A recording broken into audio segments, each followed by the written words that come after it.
जब वो मैंने आपको देखा है फ़िल्म फेयर के स्टेज पे रणवीर सिंह के साथ में, मुझे लगा कि यार यही मौका है, मैं रणवीर सिंह से अपने प्यार का इज़हार इसके अलावा कभी नहीं कर पाऊँगी। तो मैंने कहा चलो मौका है, चौका मार दिया जाए।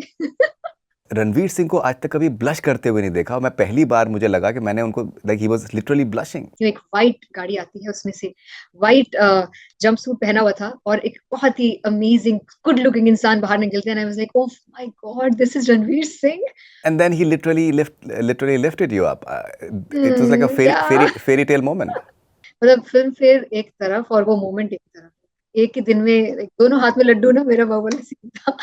देखिए आर्ट चाहे कैसा भी हो, कभी भी आप सरहदों में या किसी भी सोशल बाउंड्री में या किसी भी कास्टिज्म में नहीं, आप उसको बांध कर नहीं रख सकते। एक आर्टिस्ट सबसे पहले आर्टिस्ट होता है। How do things change when an artist gets an award? a lot of changes happen after that because हर अवार्ड के साथ ना इमेज और बदल जाती है आर्टिस्ट की। लोग ज्यादा सीरियसली लेने लगते हैं हर अवार्ड के बाद एक्चुअली।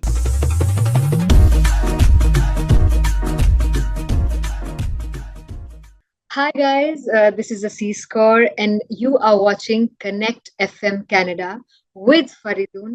Stay connected.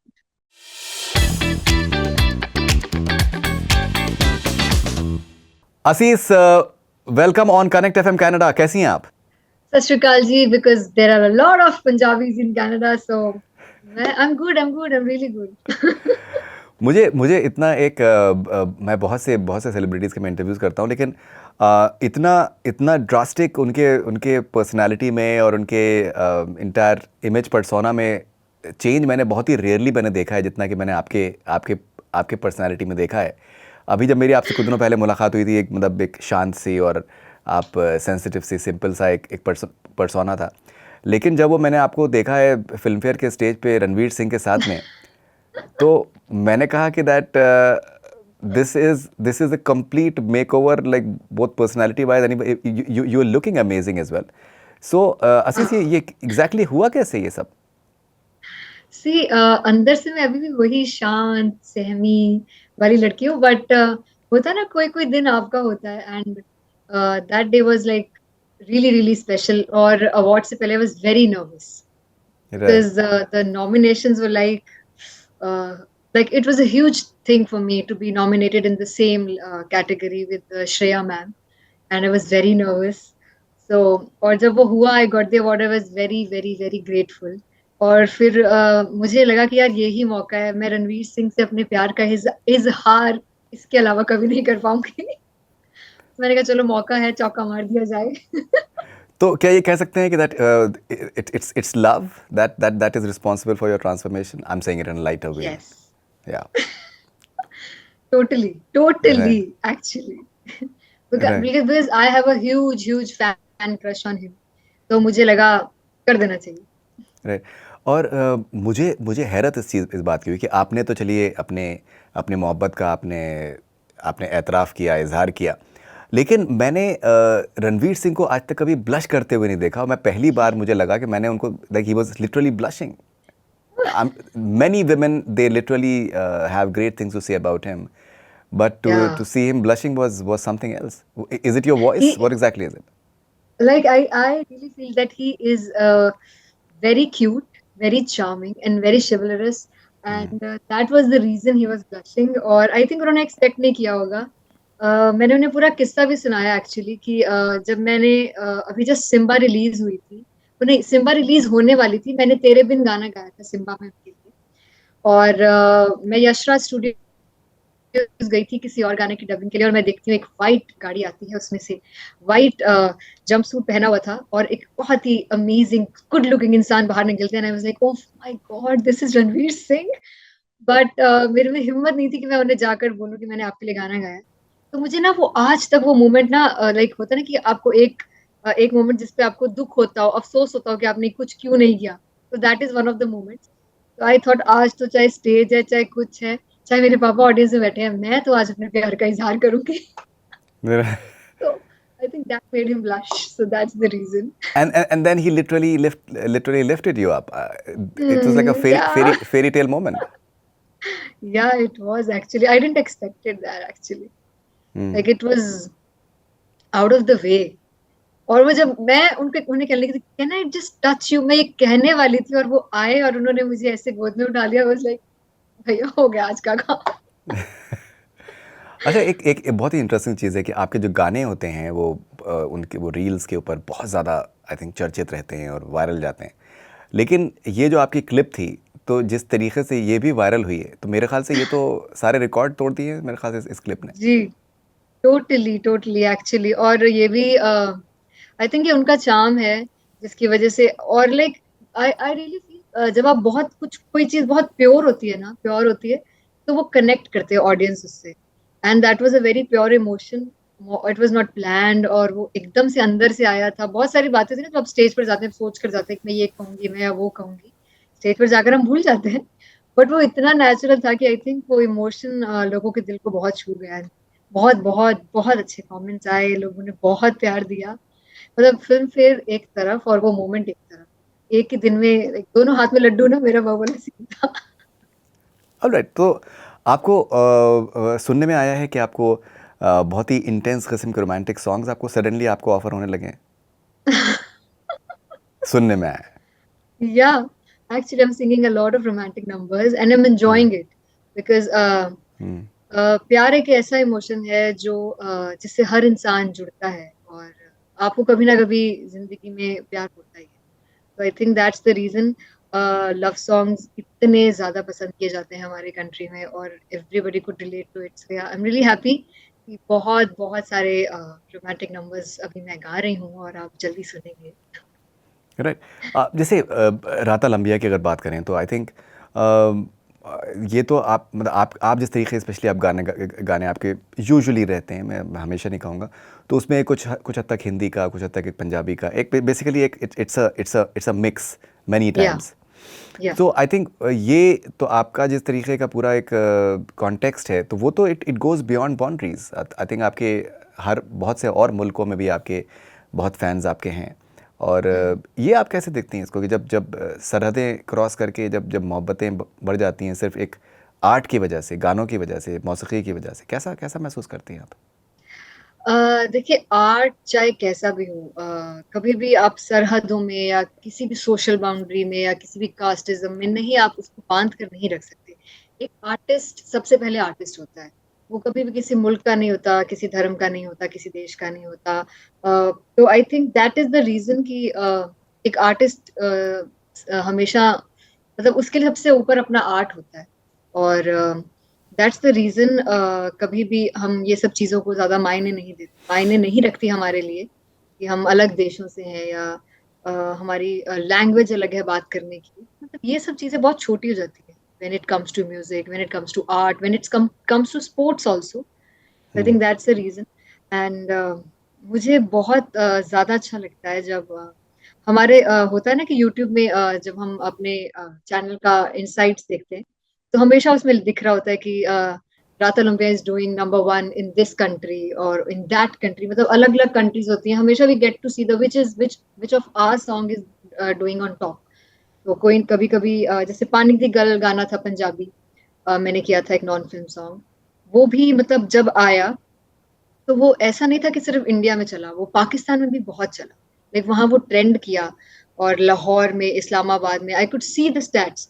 तो ये बहुत ही अच्छी बात है कि म्यूजिक को लाइक ओपन हार्टेडली अपनाया जाता है।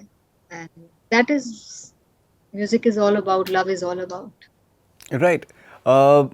आई थिंक जो सिनेमा है, म्यूज़िक है, ये एक it's a very strong soft power.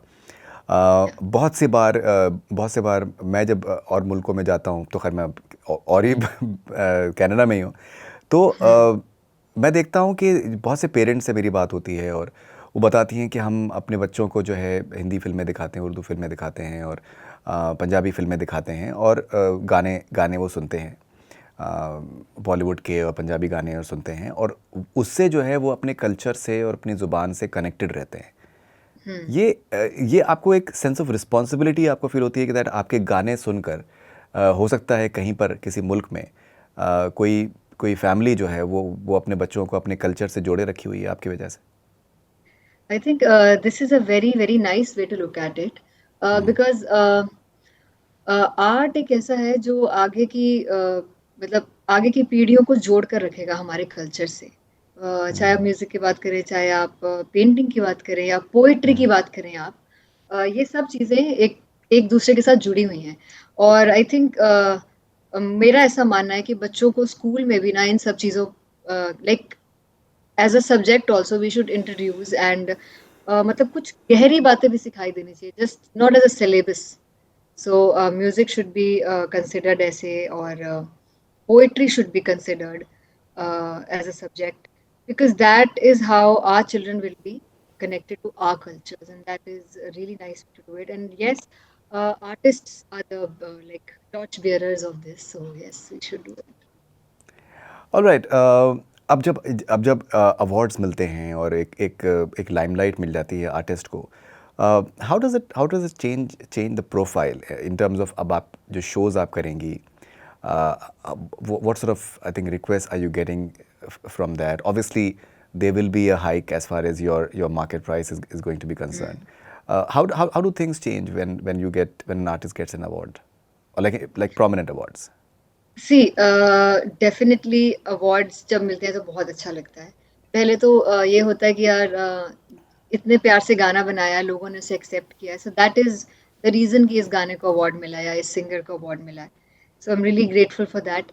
और जहाँ तक रही बात चेंज की, definitely lot of changes happen after that, because हर अवार्ड के साथ ना इमेज और बदल जाती है आर्टिस्ट की। लोग ज्यादा सीरियसली लेने लगते हैं हर अवार्ड के बाद एक्चुअली। जब रिसेंटली आईफा हुआ, I saw the shift in perspective. लोगों ने किस तरह से बात करनी शुरू किया, किस तरह से अप्रोच करना शुरू किया। बहुत बहुत बार लोग डरने भी लग जाते हैं यार कि अच्छा नहीं नहीं असीस तो गाएंगी नहीं अब हमारा गाना, ऐसा भी होता है। बट येस, लाइव शोज में I think price is one factor obviously, because increase होता ही है। और दूसरा factor is I think this is an added responsibility, because लोग अब और ज्यादा उम्मीद करके आपके शो पे आते हैं कि बहुत मजा आएगा। So that is one added responsibility I look it at, कि मतलब कि अगर कोई मेरे शो पर आया है तो उसे फुल मतलब 100% पैसा वसूल वाला फील होना चाहिए कि आए हैं एकदम मस्ती करके जाएंगे, गा कर जाएंगे या डांस करके जाएंगे। सो that is one thing. And awards के तो यार अच्छा ही लगता है जब मिलते हैं।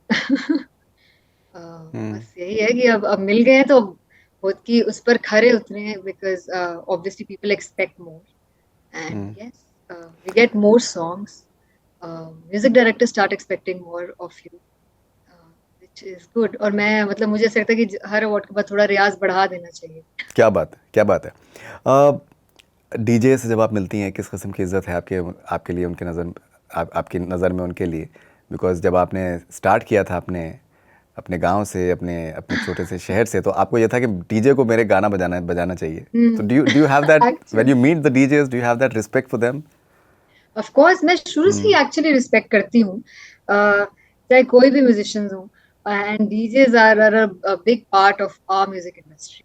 और मुझे रिस्पेक्ट मैं जितनी करती हूँ उससे ज्यादा मुझे मिलती है एक्चुअली, बिकॉज जब भी मुलाकात होती है तो दे टेल मी कि यार मखना के बिना हमारा सेट कंप्लीट नहीं होता, या अख लड़ जावे के बिना हमारा सेट कंप्लीट नहीं होता। और जब हुई मलंग को एक्चुअली फिल्म फेयर मिला तो people used to start their set with that song. So मुझे मतलब यूजुअली जब हम वेडिंग शोज करते हैं या प्राइवेट शोज करते हैं तो हमारे बाद यूजुअली एक डीजे प्ले करता है। तो मतलब मैं भी स्टेज से उतरी हूँ and I have done my last song and again the first song is mine on the DJ, so that is amazing. Alright, जब आप when you were growing up, कौन से चंद कुछ ऐसे आर्टिस्ट थे जिन्होंने आपको बहुत ज़्यादा इंस्पायर किया है? They continue to inspire you, and आप उनको अपना गुरु मानती हैं? मैंने ना बचपन में मतलब मोस्ट ऑफ माय बचपन गुरबानी सुनने में गया। जी। और मतलब मैंने सबसे ज्यादा शब्द सुने हैं, रागी सुने हैं। तो एक तो हरजिंदर सिंह जी, उनकी कॉम्पोजिशंस मुझे बहुत ज्यादा दिल को छूती हैं, तो एक वो है। बट और जब मैंने गाने सुनने शुरू किए तो मैंने सूफी सॉन्ग से शुरू किया। तो मैंने आबिदा परवीन जी को बहुत सुना। और फिर जब मैं फिर मैंने धीरे धीरे पंजाबी गाने सुनने शुरू किए, तो मैडम नूरजहां जी, गुलाम अली खान साहब, नुसरत फतेह अली खान साहब। और फिर जब मैं हिंदी म्यूजिक की तरफ जब मैं धीरे धीरे आई तो फिर लता जी मैंने सुनने शुरू किया। आई थिंक ये जिन जिन जितने भी लोगों का मैंने नाम लिया है, वो अपने आप में एक इंस्टीट्यूशन है। अगर आप इनमें से एक भी आर्टिस्ट को सुनते हैं और उनको फॉलो करते हैं, तो आई थिंक आप में वो सब खूबियां आने लग जाती हैं। बिकॉज जब मैंने स्टार्ट किया था तो मुझे मेरे पास कोई गुरु नहीं थे, और मेरे पास एक ही जरिया था। मैं कैसेट में बार बार एक ही गाना सुनती थी और उसको वापस गाती थी। और जब तक मुझे लगता नहीं था ना कि मैंने सेम गा लिया, तो मैं वो रिपीट करती थी यही। और आई थिंक वो ये this was my learning process while growing up.